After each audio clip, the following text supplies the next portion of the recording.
YouTube. Yep, we're good.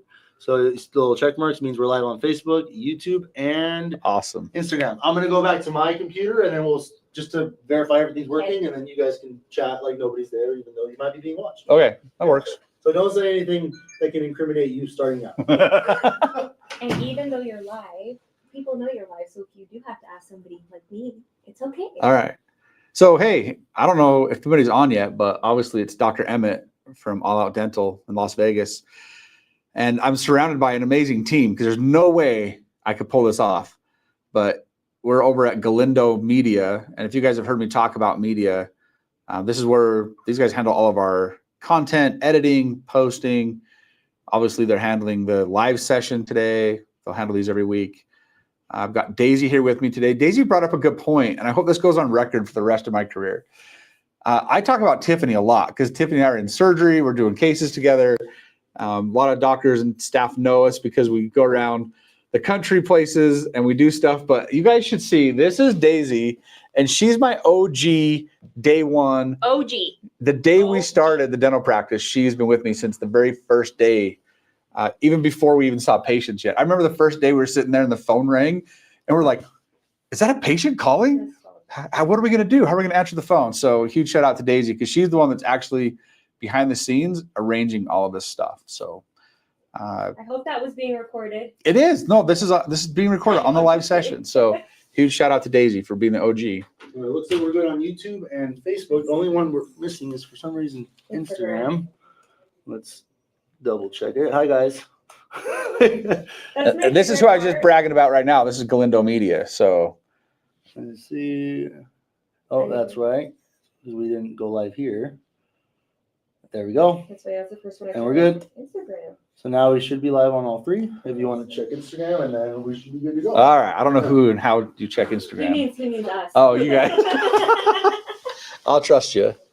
So obviously we're just a few minutes early. Want to make sure that we went through the technology component for today before we got started.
Microphone, camera, and then we're just gonna Just use this one. use that because we have that. I figured there might be some issues.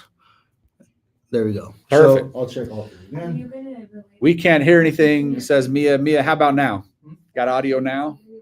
They should be, yeah. So all the questions you should see here. You see? Yeah. Okay, I just want to make sure he knew so that he didn't look at me like, where Yeah. is this coming from? All right. So let's see if Oh, it's you gone. can Yep. hear anything now on your side, somebody else. I can. You can hear it? Yeah. Okay. So in the studio, they're saying that we have audio. So hopefully you guys have that on your side too. Yes. Mia said yes. Awesome. You can hear it? Yeah. Okay, perfect. So Dr. Emett here, 3-on-6 provider in Las Vegas, Nevada. We were just talking a little bit about when Randy and I did this a couple of weeks ago. We did a live session. We had some technological challenges getting going. So we wanted to get started a little bit early today, make sure we got rid of all those. But basically, This is just a 1 hour session or however long it takes, or shorter or a little bit longer, for patients to ask any questions they could ever think of about the surgery, about recovery, about 3-on-6, about am I a candidate, any of that stuff. We actually have a whole list of questions that have been pre-asked already, so we can start to fill some of the space in with those questions. But it's just a session. It's really casual. You're not going to get a lot of fluff from me. If you know me at all, you probably already know that, but I'll just give you just the facts, and you can just ask questions. If they're specific to you and your case, that's okay. I'll do my best to answer those. If they're about the whole process in general, that's okay too. But I'll do my very best to answer every question that anybody can think of. So You might have to repeat that at like 12 o'clock when people like. yeah, that's a good point. I'll bring that up again in just a few minutes. So I think when we get started, we'll start right at 12 o'clock, which is in just a minute or two. And we'll ask, I'll just start with one of the questions that were pre-asked so that we have at least a talking point, and we'll just kind of start with that and see where the conversation goes. So, and then maybe every 10 minutes or something, I'll remind people they can ask questions, and I'm happy to answer them. Okay. So Miss Daisy, I refer to Daisy as Miss Daisy. I did that from day one though. So Miss Daisy, what question, what's the first one on that list? And let's just take one of them and just start answering it and talking about it. Okay. A lot of people ask, why is the surgery so long? Okay, so if you can't hear her, I'll reiterate. One of the first questions we get asked, or a patient wants us to talk about, is why is the surgery so long? That's the exact question. There's a lot of technical answers to that. So one of the big differences between a 3-on-6 and an all-on-X is you have to wake up with your teeth. A lot of times with an all-on-X surgery, we can get you in, we can do the surgery, we suture it up, and we send you home for the night, or you come back later that day to get your bridge. But because we're keeping your bone, and more importantly, we're keeping your soft tissue up around these teeth to make them look like they grew there, we have to give you the teeth at the time of surgery. So that means we can't just do the surgery real quick and button you up and do some stitching and send you home. We have to do the surgery, get the implants in, and take some scans. We design the bridge right then. The lab sends it back to us. We put it on the printer. We print the bridge. All this is happening while you're asleep. And then we can deliver the bridge. Now we've put the bridge in, but now we start the process of managing your gums. So now we're managing your soft tissue, and we're making your gums look like they grew there. So we're actually suturing and gluing your gums up to the bridge. So this surgery just takes a little bit longer. And if you're having both arches done, which is the normal workflow, I'd say most patients have both arches done. In fact, Tiffany and I looked at this last year, and I think we only had 3 patients total that only did one arch. So obviously, if you're doing one arch, the surgery is less time. But if you're doing both arches, that's how long it takes. My quickest times are in about the 6.5 hour surgical range. But my commitment to everybody is I give them what they need. So if it takes us 5 or 6 hours, cool. If it takes us 7 or 8, that's totally fine too. Another unique thing about this type of surgery is when you go into surgery, it's not like you're having abdominal surgery where you're under deep general anesthesia the entire time. We're starting to wake you up throughout the procedure. So by the end, you might hear the radio, you might hear us talking, you might hear our stupid jokes, but you're really only really deep during the first part when we're doing the extractions and getting the implants placed. So on average in our office, we just plan on these surgeries taking about 7 hours for the patient to get intubated, to get them extubated, and get the surgery done. But we have outliers. I had a case just the other day that ended up taking us almost 10 hours. There was just a lot to do. One of my colleagues, I won't throw him under the bus right now, he does a lot of these surgeries, and he had a case just recently that took him a long time. He said he had to section almost every tooth. He had to just ran into a lot of work he had to do to get the case done. So it's totally normal for these to take a long time. But we want to make sure you're totally safe the whole time. So the CRNA or the anesthesiologist or the whoever's doing your sedation, their only job is to make sure that you're safe and make sure that all your vitals are nice and stable the entire time. So all I have to do is focus on dentistry. They're focused on keeping you safe. And it's an elective procedure. If at any point a patient wasn't tolerating sedation very well, or it wasn't their day to be sedated, okay, it's elective. We'll wake you back up and send you home and do it another day. But yeah, why are they so long? Because we do a lot. We take out all your teeth. They have to come out exactly the best way possible. You'll hear us refer to the term atraumatic, which means we want these teeth to come out, causing the least amount of bone removal, bone damage. We want to preserve all of that architecture that we have in your bone. So these teeth have to come out very strategically, and that can take a lot of time. And then the implant placement. We want these implants to come out exactly where we want your teeth to go. So we have to be really specific about the angle and the depth of these implants so that we can get that ideal result. So yeah, good question. That was our first one. So just a reminder, if you're just jumping on and joining us, this is just the time to ask any question you've ever thought of about the 3-on-6 procedure, having the surgery done, recovery. Any of that stuff is totally fine to talk about during this time. It's really just for the patients. We have a whole list of patients that submitted questions ahead of time that we're going to talk about today. Let's see. A patient said, what if I take a lot of medications every day? Can I still be put to sleep for surgery? The answer to that is yes. It really depends what those medications are. We have a very thorough health history that we do. So once we've reviewed your health history, if there's anything we need to talk to the sedation team about, we'll communicate with them. If we need to bring in your PCP and do a consultation, we can with them. But we have lots of patients that take a lot of medication. You think about patients, I think my youngest patient is in their low 30s, and my oldest patient that I've done a 3-on-6 in was 80, remember Daisy? 83. So you can imagine that patients oftentimes are taking a lot of medications. That's totally normal for us to deal with. So we just complete a really good health history with you ahead of time, and then we'll review those medications and make sure that you're still safe to be sedated. Bottom line, if you're not safe to be sedated, you're just not going to be sedated. I have a very few rules at my office, but one is everybody leaves happy and healthy every day. So again, it's an elective procedure. So we just take our time ahead of time. We're really thorough in evaluating your health history, making sure you can be safely sedated. So we have lots of patients that take lots of medications. We just go through them together. Dr. Emett, where are you located for everyone watching? Can you please tell us? Yep. So if you didn't hear, that's Miss Daisy talking in the background. So she asked, where are we located? I'm the 3-on-6 provider in Nevada. I'm located in Las Vegas, Nevada. We're in the neighborhood or community of Summerlin, which is kind of on the west side of Las Vegas. We're kind of on the far north end of Summerlin. So we are in Las Vegas in Summerlin. To get real specific, we're on Lake Mead and Buffalo. So if you're listening and you're here in town, that'll make sense to you. If you're one of the many patients that travel to see us from across the country, that doesn't need to make any sense. So somebody said, I appreciate this. Awesome. Me too. So please ask. Yeah, that's why we put this together, just to talk to patients about the questions they have. So feel free to chime in with any question. I promise you, if you have the question, it's not stupid. I remember sitting in dental school and I'm like, if I raise my hand, it'll be stupid.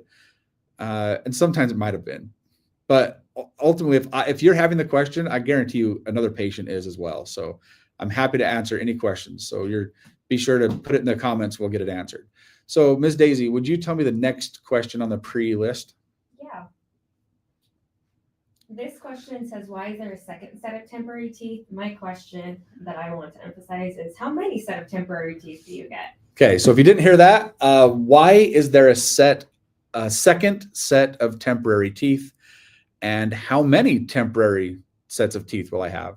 This is such a good question. I see this asked all the time in the forums and on the chats and on the Facebook page. So when you wake up from surgery, you will have your first set of temporaries. These temporaries are made out of a really strong, essentially plastic. So it's resin reinforced plastic. And those can be printed right there in the office. So you wake up with your first set of temporaries. We call these the healing set of temporaries at our office. You're going to wear these for 3 months. So you're going to wear these all throughout healing. Then your next set of temporaries are your cosmetic temporaries. This is where we're going to make any changes cosmetically, the height, the width, the length of the teeth, the shape, the style of the teeth. That's just purely for cosmetics. So most of my patients are in their cosmetic teeth for like 2 weeks. And it's because when we tell the lab to order us and give us the final zirconia, they will be a direct, exact duplicate of your second set of temporaries. So we want to make sure everything's as perfect as we can in that second set of teeth, because when we order your finals, that's exactly how they're going to look. They're going to look just like your first or your second set of temporaries. So most patients, by far most patients, will have 2 set of temporaries total during their entire recovery. Now, occasionally, a patient might need a 3rd set of temporaries. This is uncommon. It can happen if we have the second set and we're not happy. Maybe we get the second set made and there's something still we need to change. We need to make a major bite adjustment. Maybe there's something cosmetically that we don't like about the second set. There's ample opportunity to go into a 3rd set if needed, but we do a lot of pre-planning ahead of time to make sure that your first set of teeth are as close to ideal as possible, and then a lot of planning again for your second set. So I would say that the vast majority, over 90% of these patients that have the 3-on-6 procedure, they go right from their first set to their second set and then into their finals. So first set, 3 months, second set, a minimum of 2 weeks, because that's how long it takes the lab to make teeth, and then you're right into your zirconia finals. Another question: if a patient has been told they are not a candidate for an all-on-X, does that mean they aren't a candidate for a 3-on-6? Yeah, this is a true story. I won't make it up. In fact, in their video, I think they talk about it. The patient is in the chair at an all-on-X office. The doctor walks in and says, "You're not a candidate. I can't do this case." They'd flown in to Las Vegas from another state. They're pretty sad about that. They immediately picked up the phone, started making some phone calls. Long story short, they have a beautiful 3-on-6 restoration in their mouth. They're in their finals, and the results are stunning. Dr. Roberts talks about this all the time. I see it in my own practice. I would say over 90% of patients who come in the door are a candidate for the 3-on-6. Do we have to make some modifications? Yeah, maybe. But every case is a little complicated. So we have a lot of patients who've been told they aren't even a candidate for an all-on-X. And because our surgery is a guided surgery, we can actually pick the implant placement to find the very best bone, and we pre-plan it. So it's not like you're going to find it maybe some of these other all-on-X offices where you haven't even met the doctor yet. They don't really get a lot of pre-planning done. Kind of just come in, show up for surgery. We kind of get to take a lot of the guesswork out of it. I tell patients all the time, I hate surprises. I really do. And I especially hate surprises on surgery day. So we do all the pre-planning ahead of time to avoid surprises that we don't want during surgery. And that gives us the ability to place implants into the best bone at the best angle, at the best depth, so that we know the implant will end up in the right spot. So yeah, we have a lot of patients who are told they're not a candidate for an all-on-X, and they are running around with beautiful 3-on-6 restorations that were made in our office in Las Vegas. So we get that all the time. And surprisingly, a lot of patients think that the only option is an all-on-X. They go into an all-on-X consultation, and that's all they have. They tell the patient, yeah, you're a candidate for an all-on-X. But that requires all that excessive bone removal, oftentimes flat planing the bone, and fake gums. And so those patients, even though they might think that's the only option, we always encourage them to come in and see a 3-on-6 provider, because my motto is keep your gums. If you can keep your gums and have natural looking teeth, I promise you your experience of your prosthetic will be superior to anything else on the market. So good question. What if a patient doesn't want perfect teeth? Can they have more natural looking teeth in their finals? Yeah, I'll tell you, I don't actually like making perfectly natural looking teeth. It's fine. And a lot of people, that's all they want. But I have a patient right now who got his final teeth and said, hey, doc, I used to have a chip right here in my teeth. It was kind of like my trademark. My whole life, I've had that big chip in my teeth. Can you put it back in there? So in his finals, I took my handpiece and put a big chip in his tooth, and he loves it. Can we have a gap maintained in the front? Yeah. If we go into it planning for that, we totally can have a gap in the front of our teeth, and I can put it back in there. So yeah, if your idea is I want the Hollywood smile, I want the perfect Hollywood teeth, I can give you that.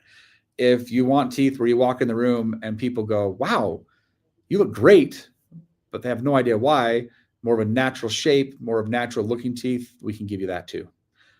So it all depends on the patient. That's why we do a lot of pre-planning for those cases. So good question. Start from the beginning. I don't know anything about 3-on-6. I thought I wanted all-on-4. They take my gum. What the heck? My friend, welcome to 3-on-6. Welcome to something that will change your life and how you perceive your future in dentistry.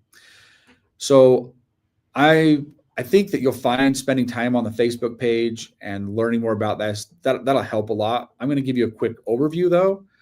So a all-on-X restoration is pretty much all that was available for a long time. It was the best that we knew how to do. All-on-X is derived from what used to be called all-on-4, but all-on-4 was trademarked. So all-on-4, after a period of time, doctors wanted to do it, but they didn't want to use the company that trademarked it. So they just started calling it all-on-X. And X can be anything. It can be 4, it can be 5, it can be 6. It just refers to the number of implants that are going in. But the surgical procedure and protocol for an all-on-4, and you might want to write this down, or an all-on-X, is the best way to explain it is what's called FP3. I'm not trying to complicate your life, but FP3 means that the patient will have fake gums. That means we're going to have a flat interface between the patient's natural gums and where the prosthetic sits. So how do we create that? Well, we make an incision, we open up your gums, and we flatten off your gums. Then we remove any excessive gum tissue, and we suture it shut, and then your prosthetic sits on top of that interface. So you end up with a pretty tall and pretty wide prosthetic in your mouth. The 3-on-6 procedure is what's referred to as an FP1. These are teeth that look like the size of your natural teeth, and they're also tucked into your natural gums. So they're scalloped into your gums. So is there bone removal for an FP1? There can be, but it's selective and it's very, very minimal. We do it just to contour where we want your gums to grow up around the teeth. So if a patient is considering full mouth rehabilitation and they want to get educated, they should go learn about FP3 versus an FP1, and they should find an FP1 provider that's all they do. And that's one of the big advantages of what 3-on-6 is doing, is these are providers who are extremely talented in implant surgery and as implantologists. And now they have the training and the support and the resources to essentially offer duplicatable results every time in the world of FP1, which is really complicated. It's hard to do. I was in Salt Lake this last week teaching doctors, helping teach doctors from across the country how to become licensed 3-on-6 providers. And these are very talented implantologists. And it was fun to just see the aha moments as we're working with them, go, oh, that's how you do it. Oh, wait, you can do that? And the reality is we can do a lot to help the patient keep their natural, as much bone structure as we can, and their natural gums. So if you start looking at pictures, you can always go to 3on6.com. You can go to my website, alloutdental.com, and you can see pictures of what an FP3 or an all-on-X looks like. And you can see pictures of what an FP1 or a 3-on-6 looks like. And one thing I don't want people to get hung up on is how many implants. I need 4 implants. Even with a FP1, we do want more implants. We'd like you to get 6, but we have a lot of patients with 7. We have a lot of patients with 8 implants. We don't need to be hung up so much on the quantity of implants. It's more on the technique and the surgical approach and the placement of those implants and your soft tissue. So this is a technique where the patients keep their bone and keep their gums so their teeth are tucked into their natural gums. So my friend who just asked that question, I encourage you to keep doing the research you're doing. You definitely have found something that you're on the right track. You really want to have an FP1. is every patient in the world a candidate for an FP1? Unfortunately, no. But I'll tell you, over 95% of people are. So I'm not making that up. I can almost count on my hands how many patients total over these years have not been a candidate for an FP1. And what makes you a candidate for it? It's bone height, width, and density. Those are the most important things to consider. And so if a patient has experienced such severe atrophy or shrinkage of their bone in their mouth already, there just may not be any room to put an implant in. And there's some alternative things we can do with what's called remote anchorage. We can do some zygomatic implants. We can do some things that can still help them get fixed permanent teeth. They would just leave the realm of FP1 or 3-on-6 and start looking at an all-on-X. So that's kind of a last resort. That's how me and my colleagues, a lot of my colleagues look at an all-on-X or an FP3. That's a last resort. Let's do the most minimally invasive procedure. Let's put in the extra work, put in the extra time, and let's do the thing that buys us the best result and buys our patient the most longevity. So instead of going in and just removing that bone to fit the prosthetic in, let's save the bone and let's learn how to do better surgery and better prosthetic design so patients can keep their bone and their soft tissue. So I hope that helps on your journey. But that's the big difference is your soft tissue and your bone. Another question here. Why are there so many all-on-X providers and many less 3-on-6? Yeah, Great question. that is a good question. I think that over the next, here's what I can promise you. Some of the oral surgeons who I follow on Instagram, some of the people who I've been watching have in the last 6 to 12 months started posting their very first FP1s. At the training this last week in Salt Lake, we had a very talented oral surgeon there learning how to do FP1. There's a shift.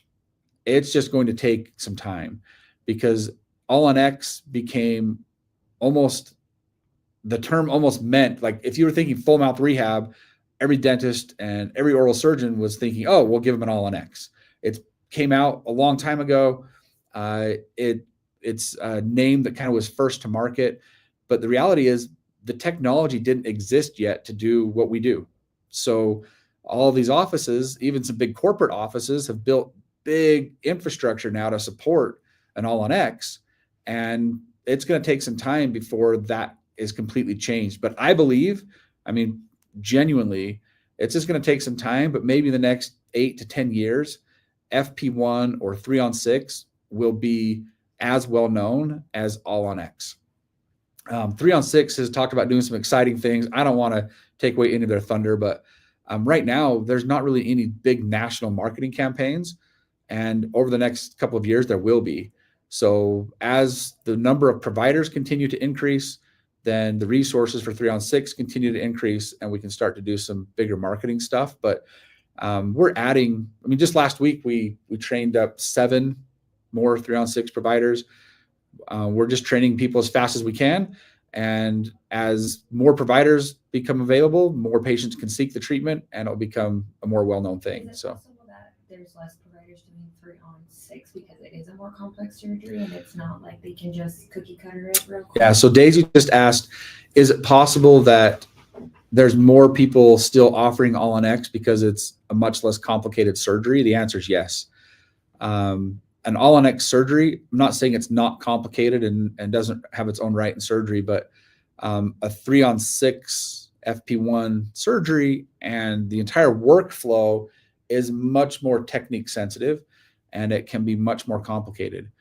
You have to have one provider who can do the surgery, who can do the prosthetic component. So they're doing prosthodontic work, they're doing oral surgery work, they're doing custom bridges, Daisy just said. They're doing periodontal work with your gum tissue.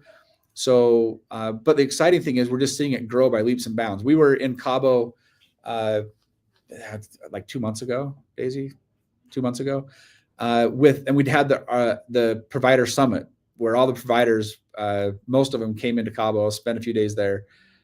We learned a lot, and it was just fun to see how many people actually are out there doing 3-on-6. And that number is just growing. Probably every day. I bet doctors right now are signing up for the future trainings because I know the next training is sold out. There's not even another spot in the next training. So I think doctors are looking at maybe September is the earliest they can get trained.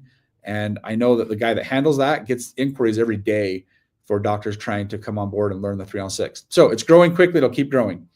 If a patient's traveling from another state, can you explain the process? How long do they need to be in Las Vegas and after surgery? Good question. So over, I don't know, Daisy, over 60% of my patients, 50%? I'd probably say about 70% of your patients. For sure, more than 50%, maybe up to 70% of my patients don't even live in Nevada. They fly in from across the country. Nevada is Las Vegas is an easy place to fly into because I had a patient there today whose flight was $64. You can fly into Las Vegas for nickels. It's pretty cheap. Not really nickels. I don't know. It was cheap. So you would fly in and come for your consultation and your records appointment. We would do that on the same day. Most of these patients I get to talk to ahead of time, maybe do a virtual consultation with, but not all of them. So you come in and see us one time for your records and your consultation. Then you'll come back and see me 2 weeks later for surgery. So most patients will fly in on Tuesday night. I do my surgeries on Wednesdays typically. I see you on Thursday morning for a few minutes, and then you fly back home, and I don't see you again for 3 months. You fly in and see me in 3 months, and we see you first thing in the morning. We put your second set of temporaries in that afternoon, go around, wear those for a couple of weeks, make sure you're happy with them. Then you fly back and see me one more time for your finals. And then your maintenance can be done either by coming to see me, which I have patients that do that. They'll come and see me every 6 months for their cleaning, or you can go to a local office wherever you live and have your teeth cleaned there. So for the surgical part, for the actual procedure, you need your records appointment. That's one visit. You need your surgery. It's number 2 visit. You need your second set of temporaries, and I'd like you to wear those around for a little while. There's your 3rd visit, and a 4th and final visit for your finals. So yeah, and keep in mind, and Daisy brought up a good point, that's how most experiences are, but there are risks and there are things that can happen with this type of procedure. They're not unique to any one 3-on-6 office. It happens to all of us. An implant can fail. We can have little setbacks along the way. So I always encourage patients to seek treatment from the nearest provider, or the one that's easiest for you to travel to. Maybe you have family in that city, or accommodations are inexpensive, whatever that is, because if everything goes perfect, everything went perfect. But if everything doesn't go perfect, there might be another visit or 2 added in there. And if traveling to and from that location is financially a burden or time-wise a burden, that can add up pretty quick. So keep that in the back of your mind. Good question. What are the odds of the implant failing? That's funny. I didn't even read your question yet, and I brought that up. What are the odds of the implant failing? Does previous history of root canal failures correlate to implant failure? Okay, there's many questions here. I'm just going to answer them in order. What are the odds of an implant failing? If you Google this right now on your laptop, your computer, you say, what's the implant failure rate? You're going to come up with a number between 4 and 10%. That's generally accepted that implants fail. My personal failure rate, we track it. We're very active in tracking that. And right now it's less than 2%. What does that mean? It just means that implants can fail. We can put the best implant and the best bone and the best patient, and it can still fail. So number 1 is we got to figure out why it failed. Sometimes it's easy stuff we can determine. Sometimes it's more complicated. Maybe we don't really have a good answer for why it failed. So there's things that can, we know lead to implant failure. We've known forever that smoking leads to implant failure. We know that diabetes can lead to implant failure, uncontrolled, poorly controlled diabetes. New research says that vitamin D deficiency may be one of the leading causes of implant failure.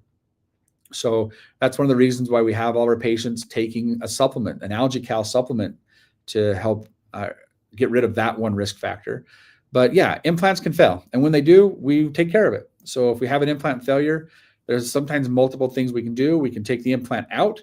And I like to call it put in the big brother. If there's room, I'll just put in the next bigger size if everything's okay. And that seems to work out really, really well. Sometimes we can just fill that hole with bone graft and put an implant right behind it, or maybe right in front of it. Or depending on the location and the risk factors, maybe it's one we can skip. We can just take that little implant out. Again, we usually put in 6 or 7, sometimes 8 implants during the surgery. So if one of them didn't happen, be happy where it was, sometimes we can just take it out and skip it. Okay, the odds of an implant failure. So in my practice, less than 2%, national average, probably closer to 8 to 10%. Does previous history of root canal failure correlate to implant failure? Not in my experience. I've never done a single root canal in private practice. The last root canal I did was in dental school. So root canals are challenging. You have to go in and clean out every little bit of that nerve. You've got to put some synthetic material up inside of there. And then you still might have a pathway for bacteria to get up into the tooth. So I think that really talented endodontists are amazing, and most of them do amazing work. But we do see implants failing, we do see root canals failing, but that's not correlated to why an implant may or may not fail. That's usually a technique issue. That's usually because of all of the risks and challenges associated with doing a successful root canal. Does root canal failure, are all implants made of titanium? No. All implants that I place in my practice are made of titanium. Most implants are made of titanium, but there are zirconia implants. They're made out of zirconia. I do know that Dr. Roberts, he's spoke about this publicly, so I know he's okay to talk about it, but he's placed some zirconia implants. I have some colleagues who have placed a few. I don't place them in my practice. There can be some challenges associated with using zirconia implants, but one of those challenges specifically is that the bridges are cement retained, where I like everything to be screw retained, so it's serviceable in the future. So yeah, and short answer to your question, no, not all are made out of titanium, but I don't know. I don't want to make a guess here. By far, the vast majority are titanium. I mean, it'd be well over 90% in my guess would be that high. We're 30 minutes in, Dr. Emmett, so we had a couple people join. I don't know if you just want to remind everyone, like, Okay. post their questions and. So Daisy just reminded me we're 30 minutes in. So just a quick recap here. I'm Dr. Emett. I'm the 3-on-6 provider in Nevada. We're located in Las Vegas. And today's meeting, webinar, whatever you're going to call this, live session is just to answer any questions that any patient could ever think of about the surgery, recovery, anything related to 3-on-6, implants, any of that stuff. This is your time. So if you have a question, don't be afraid to ask it. If you're thinking about something, chances are a lot of other people have the exact same question. So don't feel bad about throwing it in the comments. I'll be happy to answer it. And I have a list of questions now that have been asked beforehand and that we're having come in that I'll try to get to today too. I want my question to go before the next people ask. Smoking and 3-on-6. Let's talk. So Daisy just said smoking and 3-on-6. Let's talk about it. Listen, smoking tobacco can cause implant failure. There are copious amounts of research that support that. So I have had many, many, many patients quit smoking sitting in my office during their consultation. I can't even begin to pretend how difficult that would be. But the more time that you can go without smoking before your surgery, and of course, holding off from smoking during your recovery, the much better chance we have of implant success. And if you're going to quit for 3 months of recovery, just quit. I can't imagine how hard that is to go through. I try to sympathize with my patients that do that, but I really encourage patients to quit smoking before they undergo any type of implant surgery. But I'm going to explain why. Nicotine will cause vasoconstriction. That means we're going to lose blood flow to the area. Now, there's an interesting concept, but when I used to just do wisdom teeth surgeries, I loved my smoking patients. I would make an incision and no blood came out. I could easily take out their wisdom teeth and there's hardly any blood. But think about what we need for healing and for that little implant. We need really good blood flow. We need good blood flow to the tissue. So if smoking prevents good blood flow to these areas, it's going to also prevent good healing to those areas. So my patients, I tell them you got to stop smoking. I have a few patients who didn't stop smoking. And it really is annoying because I have one patient who's like, yeah, I didn't really stop smoking. And their implants have all been perfect and butterflies and roses and everything was fine. But I have another patient who didn't stop smoking and had an implant failure. So it's hard to tell you what the numbers are in my exact practice, but there's a lot of literature that supports the fact that one of the things that can cause an implant to fail is smoking. And if a patient's smoking and they have poorly controlled diabetes or maybe a host of other little risk factors, I won't even do your case because you're not going to be happy with the end result. We're going to be fighting back and forth with implant failures, and it's not going to be a pleasant experience. So Your best outcome is yeah, your best outcome, you're getting you the best result is what I want. And so I've got to help you get there. So you got to stop smoking. Good question, Miss Daisy. So They asked you, what is your favorite part of the 3-on-6 process? my favorite part. Listen, for years I just did surgery. I did wisdom teeth surgery. The question was, what's your favorite part of the 3-on-6 process? I love doing surgery. I love that. But I would do all these surgeries for wisdom teeth, and I would never see the patient again. Less than 2% of the time I ever saw a patient again. I actually got in my feelings the other day. We invited a bunch of patients into the office to come in and just talk about their experience. And everybody was there at a different time, just saying how we changed their life and how amazing their life has been since they had the surgery. And it's real people having real things in their life get better.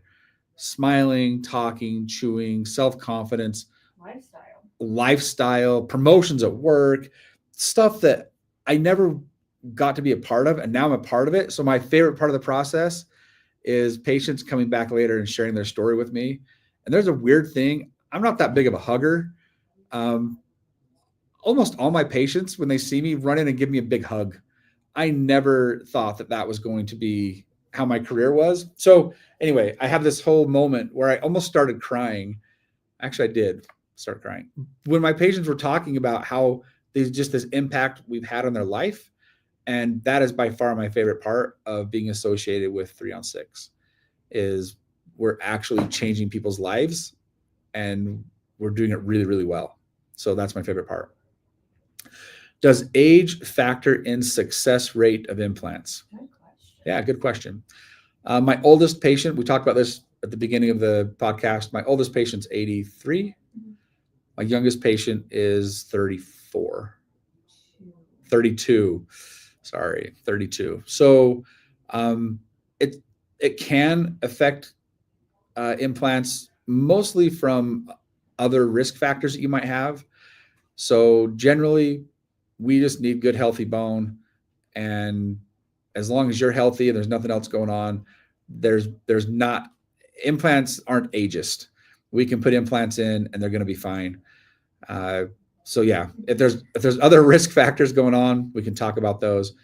But I do know with 100% confidence, I have a colleague who did implants on a patient in their 90s. I mean, hopefully they live to 130 to get their money worth. I don't know, but the patient, my patient that I did, my oldest patient I've done implants on said, I don't care if I live another 5 weeks or 5 years or 15 years. I'm sick of not eating. I'm sick of not just living like a comfortable life and having a great smile. And it came down to like chewing and how annoying it was they couldn't eat food. So there's not really an age component there. So good question. All right, let's go back to the list now, Daisy, on one of the other questions that we had. I think this is a really good one. It says, there's a 3-on-6 support group and people ask a lot of questions on there. And so we brought that question from there. There's a post about a patient's screw coming loose and everyone wants to know, how does that happen? Okay, so if you didn't hear Miss Daisy, a patient is asking, hey, I saw a comment that a 3-on-6 patient has had a screw come loose in their bridge. How does that happen? Can that happen? Why did that happen? And how do we fix it? Okay, so can the screws holding in the bridges come loose? The answer is yes. It's not common, but it can happen. Factors that lead to a screw coming loose are many, many factors. Most of the time, it's because we're getting a little excessive torque on that one bridge. Maybe when we bite together and it's that repetition of bite. So you bite together 10 times, no big deal. You bite together 10,000 times and it just creates little micro pressure inside of that zirconia. And the bridge is made out of zirconia. The screw is made out of titanium. And we can just experience a little bit of loosening over time. And what happens is once that little screw has come loose, the next step is it comes loose a little bit quicker. So if you ever notice something in your bridge, like that doesn't feel quite right, just go in and see your provider and have them take a look at it. So what happens if the screw comes loose? Like I mentioned about 20 minutes ago, when they're screw retained, they're serviceable. So there is a little filling down on top of that screw. We're going to remove that little filling. We just drill it out and voila, there's the screw right there. So most of the time we can just tighten down that little screw. It takes about 3 minutes and everything's good and we're done. And that little screw will be just totally fine. But we also like to look at why did this happen? Is there something that we can do from the design standpoint? Is there an occlusal adjustment?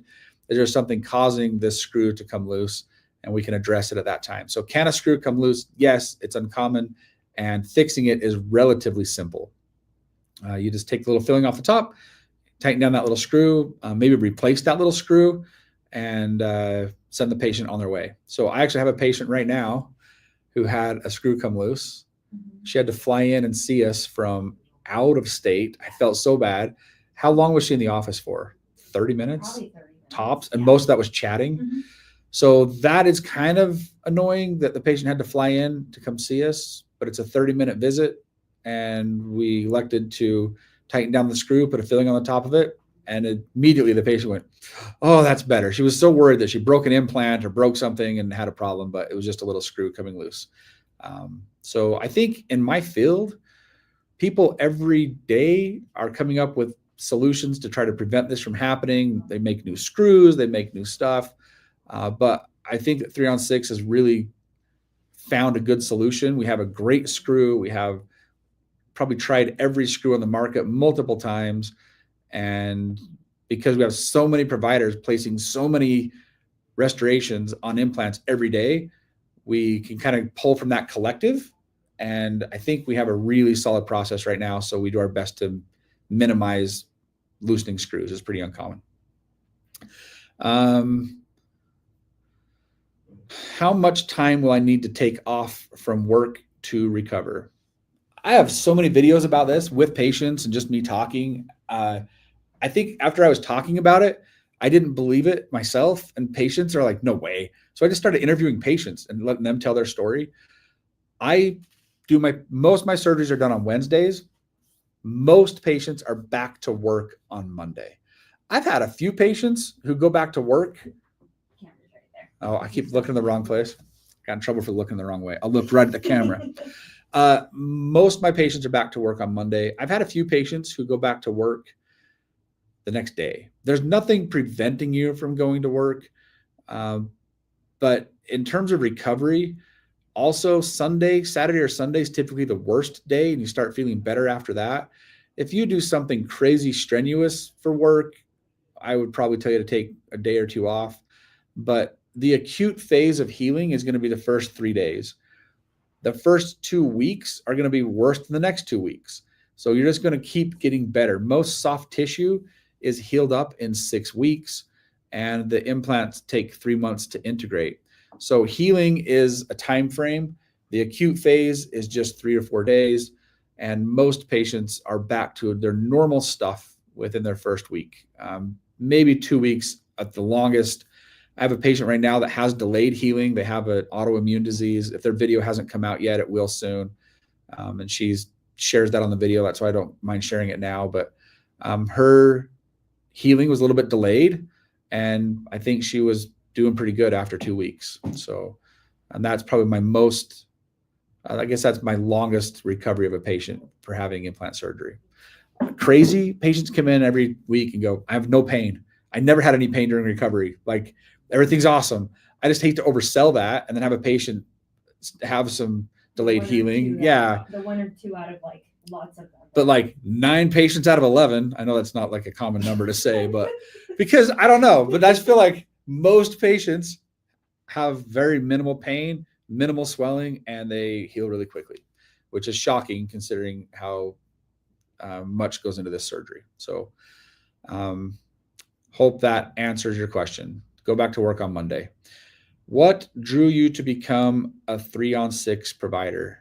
Yeah, good question. I had a surgical-based practice. All I did was surgery.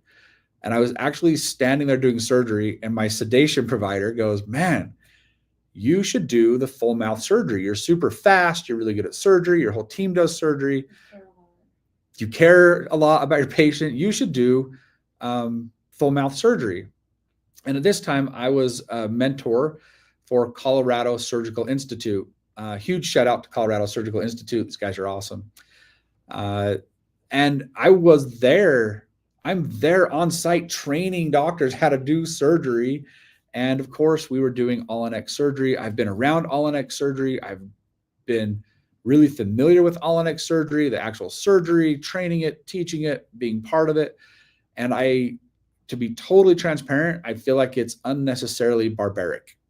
Now, to my colleagues who are doing it, look, I'm not calling you out. I'm not putting you down for it.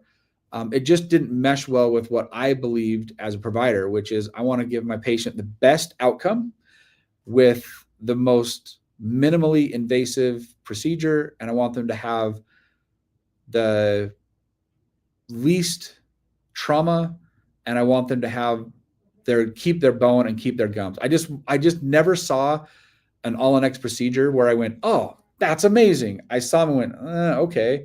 And I knew in the back of my mind that if I ever did anything with it, I would only do FP1. Fast forward, FP1 is hard to do. It's really complicated and the workflow was clunky.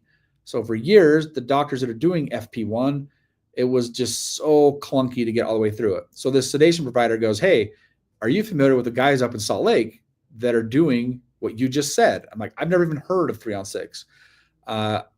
He's like, no, you should, like, you resonate well with these 3-on-6 guys. I do some of their sedation. You're just like them. You need to talk to them. So I talked to some of the guys at 3-on-6, and 2 months later, I was an authorized provider for 3-on-6.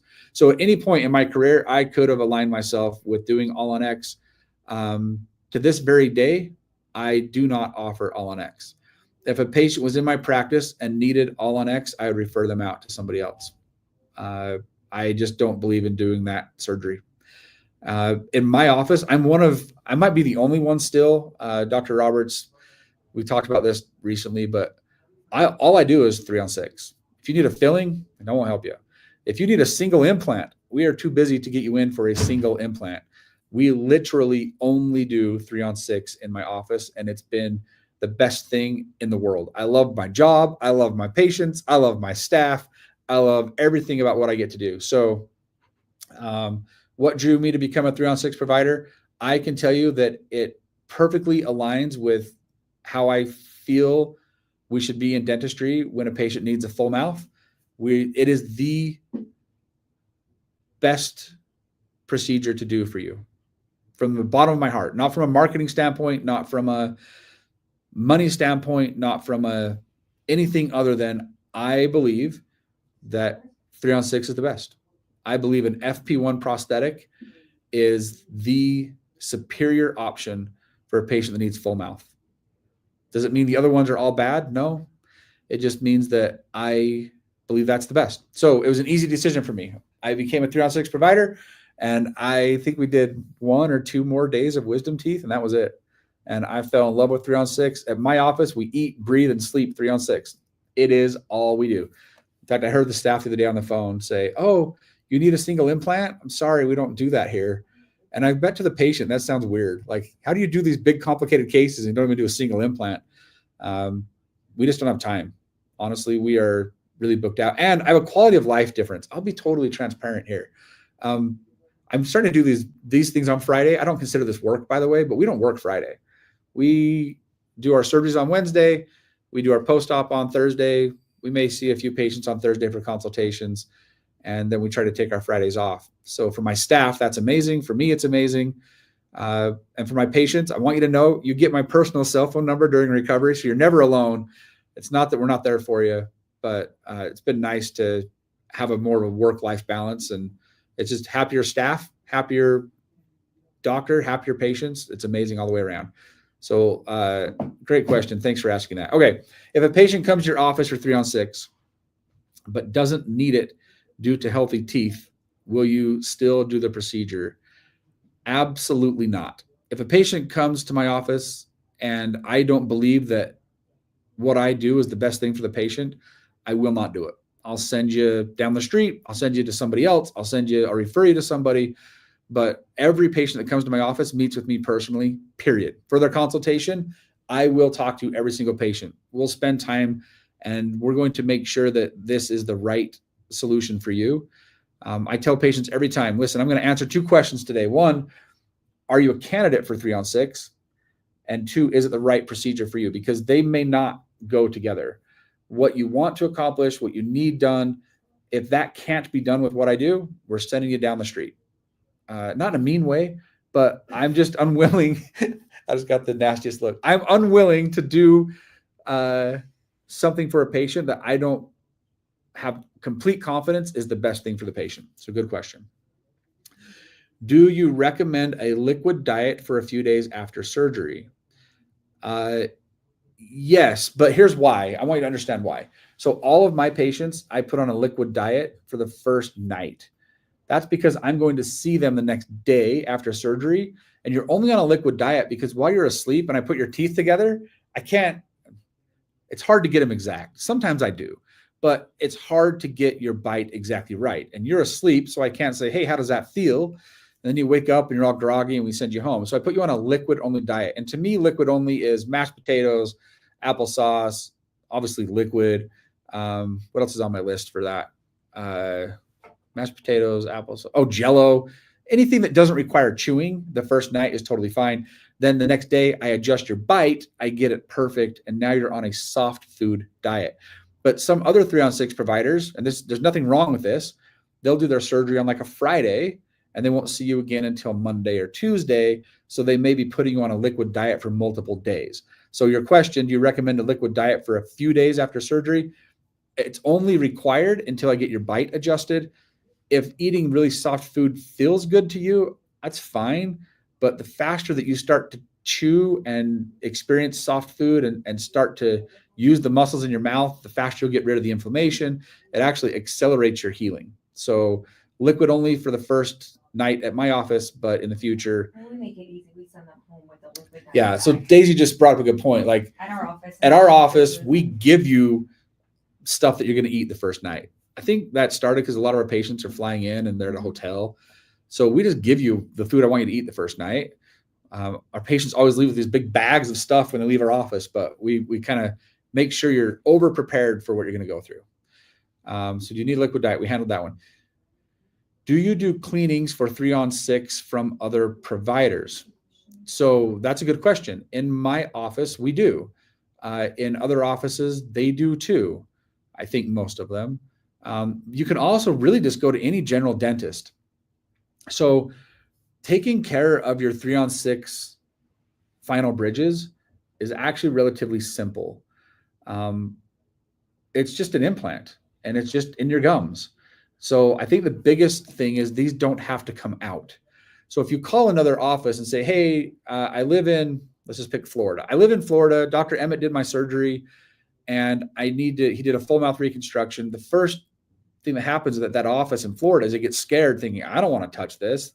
These All-in-X's have to come out. They have to put new screws in. They can be a nightmare. And most of these offices are charging $500 or $600 per arch because you got to take it out and clean it. And it's just complicated. With 3-on-6, it's much different. Any talented hygienist, any modern dental office that has a modern trained hygienist that knows how to take care of implants can take care of your teeth. So we have patients that have had their surgery done in another state before we were here. And now they're just coming to us to have it taken care of and cleaned every 6 months. And I have patients, my own patients, who have come to see me for their surgery. And now they're being taken care of on a every 6-month cycle in their own state by their local dentist. Sorry, I got a little long-winded there. Thanks for being back on track, Daisy. Okay, do you do cleanings? Did that one. Do patients have to worry about the sales pitch approach like they get from some of the All-on-X competitors? Guys, I'm a terrible salesperson. I'm sorry. You get to meet them. Yeah, okay, true story. I'm just going to out the whole industry right now. I don't care. True story. So this marketing company calls us and they tell us we can take over your marketing. We're going to help you get more. I'm calling them out. We're going to get you more patients. We're going to get you more people scheduled. I'm like, wow, that sounds great. We love seeing more people and helping more people. Like, so this is what we do. We have a call center. The call center calls them 12 hours a day, Monday through Sunday. So if a patient submits the form or requests a callback, within 5 minutes, we're going to call them on a Sunday. And then everybody who submitted the form, we're going to put them in this auto dialer, and it's just going to call them until they answer. So somebody might fill out the form on Friday at 3 and they didn't answer our phone call, and we're going to call them Saturdays and Sundays. We're going to get a hold of these people. You guys, that does not resonate with me as a provider. That does not resonate with me as a human being. So I don't use that company. Long story short, I am a boutique size office. If we're not in the office, I promise you, my staff is going to call you back. I promise you, they're going to call you back at their first opportunity. They love patients. They love meeting you. They love talking to you. But I'm not calling you on a Sunday to try to sell you on 3-on-6. Yeah. And I'm not having some overseas salesperson call you and try to sell you on a consultation. Listen, when you want to schedule with us, you're going to talk to one of 2 people at my front desk, Daisy or Amelia. Right there. You're going to get Miss Daisy, or you're going to get... I'm a real person. Yeah, we're real people. I'm a real person, I promise, guys. Right in the mic. Good job. So listen, you're not going to get some call center. We're not very good salespeople. So when you come in for your consultation, you meet with me personally every single time. You're going to meet Tiffany during your consultation. We handle everything from the clinical side. We're just not great at selling. And when you come in the office, I'm not going anywhere. If you decide to have your 3-on-6 done with me, this is beautiful and I love it and I want to help you out. If you decide that right now is not the time, or we decide right now is not the time, okay. We'll see you when you're ready. Yeah, I'll see you when you're ready. I have patients all the time. Like, we came in for a consultation with Dr. Emett a year and a half ago and I'm ready now. Cool. We're not going to put pressure on you during the consultation. I'm a facts-based guy. We're going to talk about the facts. We're going to make a decision about whether or not it's a good option for you. And then the decision is yours. And it's a big decision. So we found that pressuring you or selling people into it is not a good approach for us. We educate you. So we're going to give you facts to make a decision. That's it. Do sales pitch. Patient says, looking good, doc. Thanks. I appreciate that. So with what's been going on, we have 5 minutes. 5 minutes left. Go. Okay, sorry. So I talked too much. No, we don't talk too much. I was just trying to see if there's Daisy's keeping me on track. If there's 5 minutes left to go. I want you just to tell people about you. Just like I hate talking about myself. Okay. But people like to know who the 3-on-6 provider they're going to. Daisy wants me to talk So, about myself. Just All right. give us 5 facts about you. 5 facts about me. Okay. Am I from Las Vegas? No. I don't know that hardly anybody is. Every patient I say, where are you from? They're like, oh, from here, from there. Everybody I meet here, they're almost always from somewhere. I'm from Utah. I grew up in Salt Lake City, Utah, in Murray. I met my wonderful wife in high school. We've now been married for 26 years. We have 3 kids. My youngest is 20. My oldest is 24. In fact, I'm going to see him all tonight for dinner. My son and his fiance are driving down from St. George, Utah. So I lived in St. George, Utah for a number of years, and I've been full-time in Vegas now we've had the practice down in Vegas now for, I think, almost 2.5 or 3 years, Daisy. What do I do besides dentistry? I'm a drummer in a band. So I'm a drummer for a Grateful Dead tribute band, which is a lot of fun because the Grateful Dead come to town and they have the residency at the Sphere every year. So we get to perform a lot for that. We've got a show coming up for the Jerry Garcia birthday bash in Flagstaff, Arizona, coming up in a couple of months. So I like to drum and I like to hang out by the pool and relax when I'm not doing surgery. Do you like hang out with like a best friend or anything And like that? Tiffany might be my best friend. Anybody who follows our content and Comment knows on there, guys. knows us at all. I am the luckiest doctor in the entire world because I work every day with an extremely talented partner. What do I even call Tiffany? I'm not going to call her assistant. The crown of the queen of hats. Queen of everything at the office. Yeah. Who happens to be my best friend. So we have a great time at work. We really really enjoy what we do. And then we oftentimes spend time together on the weekends. Daisy might be your best friend. So, yeah, that's me. Did that answer your question? Yeah, and so I guess last thing I want you to just talk to about everyone is just something about like if they like these, we can keep doing them weekly or bi-weekly. If people want more of these, Yeah, if they're that's a good helpful, point. So, and follow all of our channels. yeah, I'm not afraid to spend time and answer questions from patients. I love doing it. Somebody came up with this idea, hey, I should go live every week. This is our first official go live week. If you guys think that it was useful and you want to see more of it, leave a comment, drop a comment below, whatever you're supposed to say, share it. Share this live with your friends. And this is really just for patients. If one patient came here and asked one question that helped them get the clarity they needed, it's totally worth it. So if this was helpful for you, go ahead and share it with people. This guy, I thank you. This has been very informative. I have surgery with on Thursday with Dr. Shore. I personally know Dr. Shore. You're going to do great. Dr. Shore is extremely talented. Congratulations. Welcome to the 3-on-6 family. You're going to do awesome. Dr. Shore is very talented, does a lot of surgery. So you're going to be in good hands. So yeah, if these help even one single patient, it's totally worth it for me. So I know we're planning. We have them set for at least the next 3 or 4 weeks, right? Sure, she says. I don't know. Oh, not next week. Sorry, we're skipping a week. Anyway, Daisy's getting married next week. So I'll shut up. Okay, so Everyone follow us on all that. yeah, she wants me to stop talking. Guys, this has been a pleasure. Thank you so much. My time in the studio is up. It's been nice to answer your questions. And if we didn't get your question today, feel free to send it to me. You can always email me at Dr. DOCTOR at All Out Dental. You can find us on the webpage. You can find us on the social, and we will make sure to get your questions answered. Thanks for watching. Bye.